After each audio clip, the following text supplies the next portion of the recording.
بسم الله الرحمن الرحيم الحمد لله وصلى الله وسلم وبارك على رسول الله وعلى آله وأصحابه وموالاه أما بعد إخوتي الكرام السلام عليكم ورحمة الله وبركاته جزاكم الله خير وبارك الله فيكم እንግዲህ ስለ ቤት ዛሬም የስተዛሬውን ፕሮግራም እንቀጥላለን አፍሪካ ቲቪን የምትከታተሉ ወንድምና እህቶች በጥሞና ተከታተሉ ይጠቅማችኋል ዱንያ አኺራ ያሳምርላችኋል ምክንያቱም ቤት ታማረ ዱንያ ያምራል ቤት ታማረ አኺራ ያምራልና እና ስለ ባል አንዳንድ ጥፋቶችን ቢስተካከሉ ቤቱ ያምራል የሚል ነው ፕሮግራማችን ከነዛ ውስጥ ዛሬ የምንጠቅሳቸው አተክቲሩ አለ ዘውጃ በሚስት ላይ የምንሰጣትን ግዴታችንን መቆጠብ ወይም ደግሞ ማሳነስ በሚበቃልክ አለ ማድረግ እያለን አላህ ሰጥቶን እውጭ ከምን ስናረግ ስንሰጥ የማንሰስተውን እቤት የገባ ጊዜ መሰሰት فمن الأزواج من يكتر على زوجته ተባሎች ውስጥ በሚስቱ ላይ የሚያጨናንቅ ሰው አለ ይሄ ስተት ነው ويقصر في الإنفاق ቀለብ ሲሰጥ የሚበቃትን የማይሰጥ አለ እሷ ብዙ ነገሮች ተጋለውባት እየተጨናነቀች እሱ ያለው ሳያሟላ መቅረት ታሁን በፊት ባለው ትምርታችን እንዳወራ ነው ቀለብ በሱ ላይ ግዴታ ነውና ባለው ልክ ያለ ግዴታው አላህ አይጠይቅም ያለ ችሎታው አላህ አይጠይቅምና ባለው ልክ ማሟላት አለበትና እያለው የማይበቃትን መስጠት ወይም ጭራሽ ያለ መስጠት የትም ጭራሽ ግረሽ ቤቱን ዝጊ ቤቱን ሙሊ አንቺ ቤቱን ሸፍኚ የሚል ቋንቋ ሊሰራ አይችልም ትልቅ ስተት ነው ሐቅን አለመወጣት ነው ነገ አላህ ዘንዳ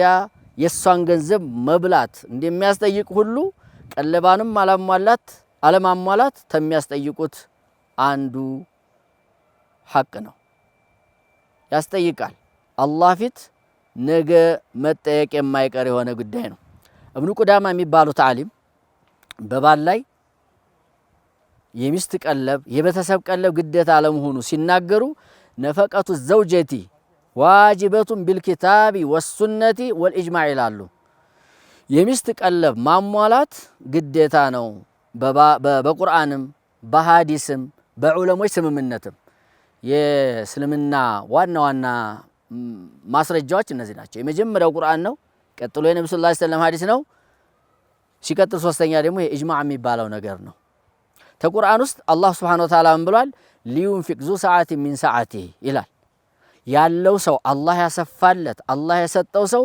ካለው ሀብት በሀብቱ ልክ ይስጣት ይላል እንደ ሀብታም አድርጎ ያኖራት ነው የሚለው እያለው እንደ ዲሃ ያኖራት የሊደርስ ምን ሊሆን ነው ሰብስቦ ምን ሊያረጋው ነው መባከን የለበትም ላኪን ግን ማጣበብም አይፈቀድ ወመን ቁዲረ ዐለይሂ ሪዝቁሁ ሲሳው የጠበበበት ደግሞ ፈሊዩንፊቅ ሚማ አታሁ አላህ ተሰጠው እሱ ሚስጥ ይልና ላ ዩከሊፉላሁ ነፍሰን ኢላ ማ አታሃ የሰጣትን እንጂ አላህ ነፍስን አያስገድዳትም ብሎ ነው ያስቀመጠው ስለዚህ ሀብታምም እንደ ሀብቱ ሪዝቁ የጠበበበትም በተሰጠው ልክ በሚችለው ልክ ሊያሟላ ግዴታ መሆኑን ማሟላቱ ግዴታ መሆኑን ይሄ ቁርአን በግልጽ እያስቀመጠ ነው ያለውና ይሄው የምታዩት የሚስት ቀለብ በባል ላይ ለመሆኑ ዋጅብ ለመሆኑ ያመለክተናል ነው እንዲሁም በሌላ ቁርአን በሌላ አያ ሱረቱል አሕዛብ ላይ አላህ ምን ይላል ቀድ ዓሊምና ማ ፈረድና ዐለይሂም ፊ አዝዋጅሂም ወማ መለከት አይማኑሁም ይላል በርግጥ አውቀናል ተምረናል አስተምረናቸዋል ይላል አላህ በወንዶች ላይ ግዴታ ያረግነውን ነገር በሚስቶቻቸው ዙሪያ ብሎ እንደዚሁ ግዴታ እንዳለባቸው ያስቀምጣል በሐዲስ በኩል ነብዩ አለይሂ ሰላቱ ወሰለም ምን ብለዋል ኢተቁላህ ፊ ኒሳ አሉ በሴቶች ዙሪያ አላህን ፍሩ فإنهن عوان عندكم እናንተ ጋር እነሱ ልክ እንደ እስረኛ ናቸው ለእናንተ ብለው ተቀምጠዋል ሁሉን ነገር ትውታ አድርገው ይሉና አስብ እንግዲህ ላንተ ብላ ነው የተቀመጠችው ባንተ ስር ነው ያለችው አንተ ፈቅደህላ ነው የምትንቀሳቀሰው ስለዚህ አላህን ፍሩ በእነዚህ ሴቶች ዙሪያ አخذتموهن بأمانة الله በአላህ አማና ነው ያዛችኋቸው ሴት አማና ናት አላህ አማና ጥሎብሃል አማና ደግሞ ነገ ታጠፋ ነው ያስጠይቃል። አማና ማጥፋት የሙናፊቅ ባህሪ ነው። አማና ማሟላት፣ አማና መወጣት፣ አደራ መወጣት የሙእሚኖቹ ጀነተ ፊርደውስ የሚወርሱት ወላኢከ ሁሙል ዋሪሱን الذين يرثون الفردوس هم فيها خالدون የተባሉ ሰዎች ስራ ነውና አማናን መወጣት ያስፈልጋል። በአላህ አደራ ነው ያዝናቸው። ወስተህለልቱም ፍሩጀሁነ ቢከሊመቲላህ በአላህ ባስቀመጠው የኒካህ ስርዓት ቃል ሐላል አርገናቸው ሐላል ሆነውልን ነው እየኖርን ያለ ነው። ወለሁነ አለይኩም ሪዝቁሁነ ወኪስወቱሁነ ይላሉ ነብዩ አለይሂ ሰላም። ለነሱ በእናንተ ላይ ሲሳያቸው፣ ልብሳቸው፣ ጉርሳቸው ግዴታ ተደርጎባቸዋል አሉ ነብዩ አለይሂ ሰላም። ቢልማዕሩፍ አሉ ባይሆን በተለመደው ልክ ነው አሉ። ሀብታም ተሆነ እንደ ሀብቱ፣ ደሃ ተሆነም እንደ ድህነቱ ሁሉም የቻለውን ማሟላት በእናንተ ላይ ግዴታ ሆኗል። ሱብሃንአላህ። ይህ ጉዳይ እንደምታዩት በጣም በእስልምና ውስጥ ትኩረት የተሰጠበት በወንዶች ላይ ግዴታ የተደረገበት ነገር ነውና ሚስቶቻችንን አናጨናንቅ፣ ሚስቶቻችንን አናስቸግር፣ ግዴታችንን እንወጣ። እኛ እንደ ልባችን እየተንደላቀቅን እኛ በየምግብ ቤቱ ሂደን በየሆቴሉ ሂደን የምንፈልገውን ነገር አማርጠን ብዙ ብር አውጥተን እየበላን ሚስቶቻችን ሩበማ ሽሮ ሊጠርባቸው እንዴት ይችላል? አይሆንም፣ ክልክል ነው። ተምበላው አብላ፣ ተምታጠጣው ተምታለብሰው አልብስ ነው ነብዩ ሰለላሁ ዐለይሂ ወሰለም ያሉት። አንተ ሱፍህን እየለበስክ እሷ በልብስ ማጣት እየተቸገረች መሆን የለበትም። አንተ የምትጠቀመውን አይነት እሷን አስጠቅማት። ምናልባት አይ ምግብ ቤት መብላት ሐራም ነው እያልኩ አይደለም፣ ሆቴል ላይ መብላት ሐራም ነው እያልኩ አይደለም። ይፈቀዳል ብላ ግን ለሷ ሚዘህላ ግባ። አንተ እዛ ስራ ይዞ ምናልባት እቤት መሄድ ያቅቶህ ገዝተህ ተበላህ፣ እሷንም ገዛ አርገህ ወስደህ ሊሆን ይችላል ወይ ፍየልህን አረድ አርገህ ለሷም ቤት አዘጋጅላት። ከሆነ ስራ ማይስተጓጉል ከሆነ ምን ነው ተይህም እንጂ ሐቢቧን ናፍቃ እንዴት ትውላለች? ልጆች የሚውህ ወደ ቤት ገባ በል፣ ምሳህን በላ አርገህ የሷን ሐሳብ ተቀብለህ ምን ችግር አለ ብለህ ችግሯን ታለ ችግሯን ቀርፈህ ደስታም ታለ እንኳን ደስ ያለሽ ብለህ ወጣ በል፣ ወደ ስራህ መልሰህ ግባ።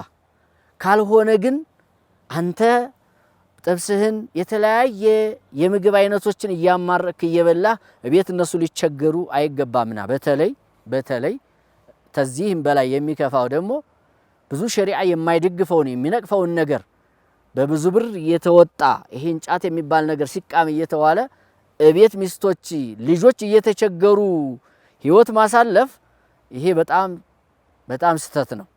በጣም እስልምና የሚነቅፈውና የሚያወግዘው የሆነ ጉዳይ መሆኑን ተረድተን የሚስቶቻችንን ግዴታ መወጣት መቻል አለብንና ይሄው ሐዲስም ቢሆን ግዴታ አድርጓል። በኢጅማዕም ቢሆን ምን ይላሉ ኢብኑ ቁዳማ ወአመ الإجماع فاتفق أهل العلم على وجوب نفقات الزوجات على أزواجهن።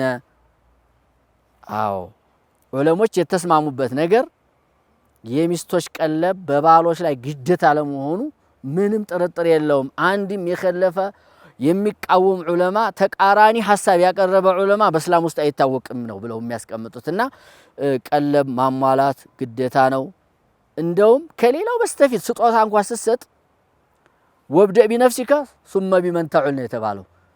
እንደው ሶደቃ ልሶድቅ የተለያዩ መልካሞች ልስራታልክ መጀመሪያ ቤትህን አሟልተ ነው።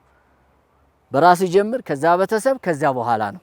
አንድ ዲርሃም አለኝ አላቸው ሰውየው፣ በራስ ላይ አውጣው አሉት። ሌላ አለኝ አላቸው፣ ለልጅህ አሉት። ሌላ አለኝ ለሚስትህ አሉት። ሌላ አለኝ ለኻዳምህ አሉት። ሌላ አለኝ ቀረብ ብላለው ሰጠው አሉት ነብዩ አለይሂ ሰላቱ ወሰለም። ስለዚህ እሷ ያለች እሷ የተቸገረች ወደ ውጭ መሄድ አግባብ አይደለም። ቤታችንን እናሟላላቸው። ከዚያ በኋላ ኸይር እንስራ ኸይር አትስሩ ማለት አይደለም። ይሄ የምንሰራው ኸይር ለሷም ላንተም ነገ አላህ ዘንድ ስንቅ ሆኖ ይጠብቃቸዋል። ግን ለሷ የምትሰጠው ለቤተሰብ የምትሰጠው ሶደቃ እንደሆነ ተረዳልኝ አደራህን። ነብዩ አለይሂ ሰላቱ ወሰለም ሐታ ማተጃሉ ፊ ምርአቲከ ሚስትሃፍ እንኳን የምታረገው ቢሆን ለአላህ ነይተህ ታረከው ሶደቃ ነው ብለዋል። እንደውም መረ ከዛም በላይ ትርፍ እንዳለው ሲናገሩ ነብዩ ሰለላሁ ዐለይሂ ወሰለም ለጂሃድ የምታወጣው ሶደቃ ነው፣ ለባሪያ ማስለቀቂያ የምታረገው ሶደቃ ነው፣ ለሚስኪን የምታረገው ሶደቃ ነው አሉና ለቤተሰብ የምታረገው ሶደቃ ነው። እንደውም ከሁሉም ከነዚህ ሁሉ የሚበልጠው በሷ ላይ የሚደረግ በቤተሰብ ላይ የሚደረግ ሶደቃ እንደሆነ ነግረውናል። ሁለት አጅር አለው። አጅሩ ሶደቃው አጅሩ አሲላ በሌላ በኩል ግዴታን መወጣት ነው። ቅድም እንዳለው ግዴታ ስለሆነና ሱና ተመስራት ግዴታ መስረት ግዴታ መወጣት ነው የሚበልጠው። ትርፍ ስራ ተመስራት በፊት ግዴታችን ተወጥተን ወደ ትርፍ እንሂድ የሚል ነው የዛሬ ምክሬ፣ ዛሬ መልእክቴ። እንግዲህ አላህ ሱብሓነሁ ወተዓላ ሐቃቸውን የምትወጡ ሐቃችንን የምንወጣ አላህ ያድርገን። ሴቶችም የባላቸውን ሐቅ የሚጠብቁ አላህ ያድርገው። ይህን ያህል ግዴታ የተጣለበት ወንድ አብሽር ሀቢቢ አርሂብ ብላ በሰላምና በደስታ ተቀበለው ፈገግ ባለፊት እሱም ደስ ብሎት ኑሮውን እንዲኖር የሚል ነው። ወላሁ አዕለም። ወቢላሂ ተውፊቅ። ወሰላሙ አለይኩም ወራህመቱላሂ ወበረካቱ።